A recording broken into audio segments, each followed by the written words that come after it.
Iya, sayang sekali saudara, saya ingin mengonfirmasi soal apakah benar Pak Muldoko di akhir jabatan sebagai Panglima TNI tahun 2015 sempat berbicara pada Pak SBY untuk menjadi Ketua Umum Partai Demokrat, meminta. Bung Andi, Anda bisa mendengar saya? Ya, saya Iya. dengar. Benarkah itu? Jadi yang saya dengar tadi di ujung wawancara dengan Pak Muldoko, ada wartawan yang nanya, benar nggak tahun 2015 Pak Muldoko datang dan kemudian masih sebagai Panglima TNI waktu itu mau kongres di Surabaya, lalu kemudian bertanya apakah Pak Muldoko mengusulkan Pak Marzuki Ali sebagai sekjen. Itu pertanyaan wartawan. Nah, kemudian dijawab oleh Pak Muldoko, aduh saya lupa 2015. Oleh karena saya tanya ke Bung Andi, karena Bung Andi pejabat yang lama di Partai Demokrat, termasuk juga Pak Marzuki Ali, kalau Bung Andi nggak mau menjawab nanti, Pak. Karena Pak Marzuki pasti ingat. Pak Muldoko, masa lupa?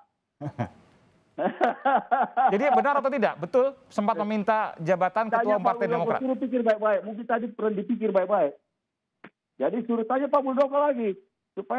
Karena kalau 2015 itu, dia masih Panglima TNI, masih pakaian dinas itu. Belum bisa ikut-ikutan urusan partai. Tapi tanya baik-baik dia bilang lupa. Lupa itu kan bisa benar. Saya tanya kepada Anda tidak tegas menjawab iya atau tidak? Tanya Pak Muldoko. Baik-baik saja. Pak Marzuki, sebelum ke Bung Ruhut, Pak Marzuki, Anda ingat pertanyaan yang sama?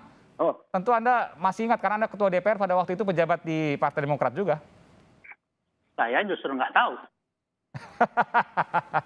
Lah iya, gimana saya mau tahu? Saya itu kadang-kadang disebut-sebut orang, ya sering kali disebut, tetapi saya tidak tahu. Okay. Ya berbagai isu nyebut tentang saya, tapi ya sudahlah, itu bagian daripada. Kalau gitu pertanyaan saya ganti, bolehkah kemudian orang luar menjadi pejabat di Partai Demokrat atau Ketua Umum langsung saya sebutkan? Begini, Pak Aiman, begini, ini saya sampaikan, sepanjang saya ada di pimpinan partai, seorang yang ingin menjadi calon gubernur, tiba-tiba dia punya kartu anggota. Artinya partai ini partai terbuka dan kita usung sebagai anggota atau sebagai kader partai. Mau jadi bupati, jadi gubernur, jadi apapun. Jadi menurut saya tidak ada persoalan kalau orang mau masuk ke dalam sepanjang. Nah, ini sepanjang ini catatan. Mengikuti mekanisme yang ada di dalam partai. Untuk menjadi pemimpin partai, ya harus punya kartu anggota, begitu kan?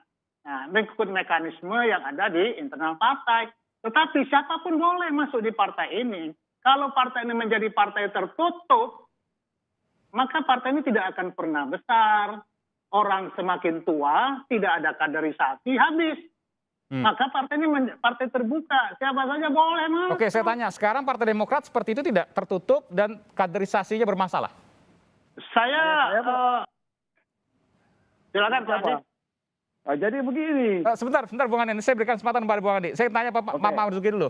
Anda masih anggota tapi tidak aktif disebutkan, bukan pengurus. Tidak sebagai pengurus. Iya. Apakah Partai Demokrat saat ini Anda nilai sebagai partai yang tertutup dan kaderisasinya bermasalah?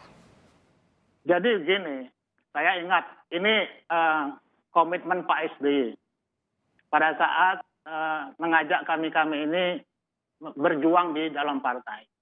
Bagaimana beliau mempunyai cita-cita membangun partai yang modern. Partai modern itu partai yang dikelola dengan sistem, bukan berdasarkan individu, figur, dan dinasti. Itu jelas, clear disampaikan beliau ke saya. Pak SBY mengatakan bahwa partai ini bukan partai dinasti. Ya, artinya itu yang disampaikan kepada saya tahun 2003 di Palembang. Waktu itu saya masih Direktur BUMN. Dan Anda kecewa ketika kemudian yang ditunjuk Ketua Umum adalah putra dari Pak SBY? Karena ini menunjukkan partai dinasti, partai keluarga. Saya tidak menyatakan kecewa, tapi saya melihat ini sudah tidak sesuai dengan komitmen beliau. Itu saja. Itu aja, saya nggak kecewa. Karena itu realita politik. Karena di negeri ini, begini Mas Aiman, di negeri ini partai-partai ini masih dimiliki oleh tokoh-tokoh. Tidak banyak yang dimiliki oleh publik, masyarakat, orang yang bergabung, siapa saja. Jadi itu persoalannya. Oke, Itu baik. realita Poinnya sudah politik. jelas karena waktunya sudah terbatas. Saya ingin ke Bung Andi supaya imbang. Silakan Bung Andi.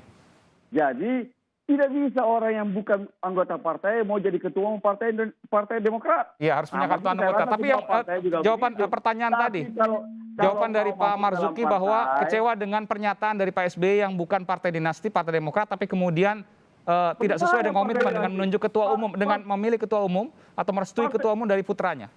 Loh, Partai Demokrat ini sebelumnya pertama Pak Subur yang jadi ketua umum. Habis itu Pak Hadi Utomo. Habis itu ada saudara Anas. Saya dan Pak Marzuki bersaing bertiga dengan saudara Anas.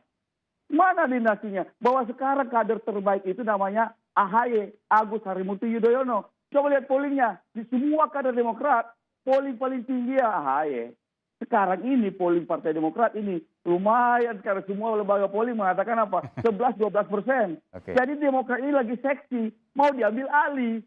Jadi apa yang disampaikan oleh Pak SBY ini merupakan mekanisme yang normal karena dipilih oleh mayoritas partai. Lah iya dong. Tapi kalau ada orang tiba-tiba ujuk-ujuk Pak Muldoko itu saya ingat saya di Hanura kalau tidak salah ya.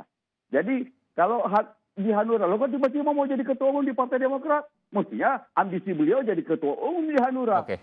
Yang makanya Demokrat lagi seksi.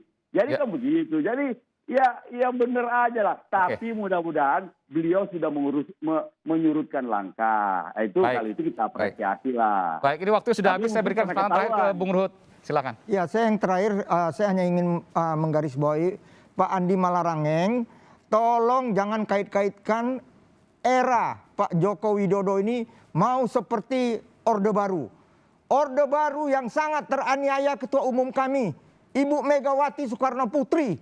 Nggak pernah ada pemikiran kita ingin seperti Orde Baru. Jadi tolong digarisbawahi itu. Dan saya ingatkan kembali, di dalam menyampaikan semua, ini banyak kalau bicara hukum, bahasa Pak Andi Malarangeng bisa dituntut oleh Pak Marzuki Ali loh. Hati-hati, begitu juga kader-kader yang lain. Yang mana? Yang menuduh Pak Marzuki yang aneh-aneh. Menyebut namanya, dia masih kader. Kalau Ruhut yang disebut, saya bukan kader lagi. Tapi beberapa nama yang disebut itu masih kader juga selain Pak Marzuki. Jadi tolong hati-hatilah. Belum lagi mengenai bagi duit dan lain sebagainya. Buktikan, jangan kita nggak baik. Ini sekarang negara hukum. Pak Joko Widodo ingin menjadikan hukum Panglima. Baik. Terima kasih. Terima kasih Bung Ruhut Sitompul yang sekarang sudah di PD Perjuangan. Sebelumnya adalah Menko Polhukamnya Partai Demokrat. Ya.